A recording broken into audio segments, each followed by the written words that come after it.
तो hello student, आज start करते हैं हम लोग अपना पहला topic prevention of disease. Prevention of disease का इंट्रोडक्शन जो है कि हम लोग पढ़ेंगे। तो सबसे पहले इंट्रोडक्शन में क्या लिखा हुआ है कि रोग होने से पहले उसे रोकना ही क्या कहलाता है, प्रिवेंशन कहलाता है। पर ये क्या है कि किस 3 लेवल पे इसको हम लोग रोकते हैं, डिजीज़ को होने से 3 लेवल पे रोकते हैं। तो पहला हम लोगों का क्या रहेगा, प्राइमरी लेवल, और दूसरा है सेकेंडरी लेवल, और तीसरा है टर्सरी लेवल। ठीक, अब प्राइमरी लेवल पे कैसे किस किस तरीके से रोका जा सकता है, तो प्राइमरी लेवल पे रोका कैसे जा सकता है, टीकाकरण करके उसके बाद में हम लोग उसको डिजीज़ को रोक सकते हैं। हाइजीन रख के डिजीज़ को रोक सकते हैं, स्वच्छ रह के साफ सुथरा कपड़ा पहन के हम लोग डिजीज़ को रोक सकते हैं। अच्छा खाना खा के भी हम लोग डिजीज़ होने से रोक सकते हैं, और एक्सरसाइज या व्यायाम करके भी हम लोग रोक सकते हैं। बीटीएससी में इससे रिलेटेड कैसे क्वेश्चन पूछता है कि बीसीजी होने से रोकने के लिए कौन से लेवल का प्रिवेंशन करना चाहिए। तो इसमें क्या क्या कौन सा लेवल का प्रिवेंशन, बीसीजी के लिए हम लोग क्या करते हैं, टीकाकरण करते हैं। तो उसके लिए कौन सा लेवल का प्रिवेंशन होगा, प्राइमरी लेवल का प्रिवेंशन।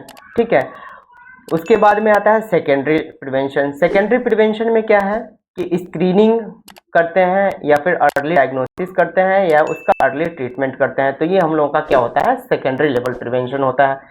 किसी भी बीमारी का होने से पहले हम लोग पता लगाते रहना कि ये कब हो रहा है कब हो रहा है। मान लीजिए किसी का एज 30 प्लस हो जाए तो उसको स्क्रीनिंग डायबिटीज़ का, हाइपरटेंशन का, कैंसर का, इन सब चीज़ों का स्क्रीनिंग उसको करवाते रहना चाहिए कि अगर होता है तो वो जल्दी से जल्दी पता लग जाएगा, है ना, और उसका जल्दी से जल्दी हम लोग ट्रीटमेंट कर सकते हैं। तो ये चीज़ क्या, स्क्रीनिंग और अर्ली डायग्नोसिस और अर्ली ट्रीटमेंट, ये चीज़ किसके अंदर आएगा, हम लोगों का सेकेंडरी लेवल ऑफ प्रिवेंशन के अंदर आएगा। अब आता है tertiary level of prevention. Tertiary level of prevention में डिजीज हो गया है और अब उसको वापस से रिहेबिलिटेशन कर रहे हैं, वापस से उस स्टेज में ला रहे हैं जिस स्टेज में वो डिजीज से पहले था, उस स्टेज में उसको वापस ला रहे हैं। उसको हम लोग क्या बोल रहे हैं, रिहेबिलिटेशन बोल रहे हैं, या फिर फिजियोथेरेपी करवा रहे हैं। मान लीजिए किसी को फ्रैक्चर हो गया, उसका ट्रीटमेंट सब कुछ हो गया है ना, अब वो इससे चल नहीं पा रहा है, तो वो किस तरीके से होगा, फिजियोथेरेपी के द्वारा वो वापस उस अपने स्टेट में आएगा, जैसे वो पहले चल रहा था बस वैसे चलेगा। उसको हम लोग क्या बोलेंगे, फिजियोथेरेपी के अंदर रखेंगे। Follow up care, follow up में जो है से कि जो चीज़ भी की जाती है, जैसे कि मान लीजिए कि कोई है तो 10 दिन का फॉलो अप ले रहा है, तो उस चीज़ को हम लोग फॉलो अप में रखेंगे। कुछ बातें हम लोग पर्सनल हाइजीन पे भी कर लेते हैं। तो पर्सनल हाइजीन पे क्या है, हाथ धोना, साफ कपड़े पहनना या स्वच्छ पानी पीना, ये सब किसके अंदर आ जाएगा, हम लोगों का पर्सनल हाइजीन के अंदर आ जाएगा।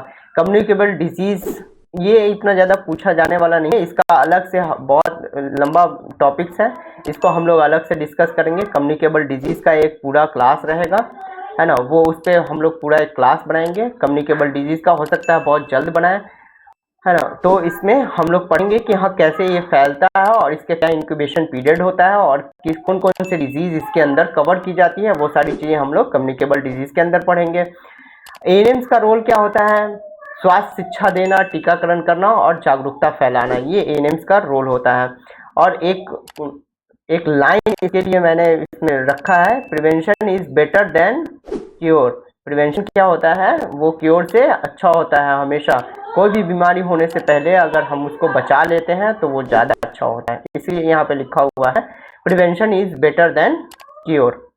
ठीक है, थैंक यू आज के क्लास के लिए, हमारे वीडियो को देखने के लिए आप लोगों का बहुत बहुत धन्यवाद। ज़्यादा से ज़्यादा लोग सब्सक्राइब कीजिए और ज़्यादा से ज़्यादा लोग जो है से कि लाइक कीजिए, इससे हम लोगों का मोटिवेशन बढ़ेगा और मैं ज़्यादा से ज़्यादा अपना वीडियोस अपलोड कर पाऊँगा। इसके लिए बहुत बहुत धन्यवाद।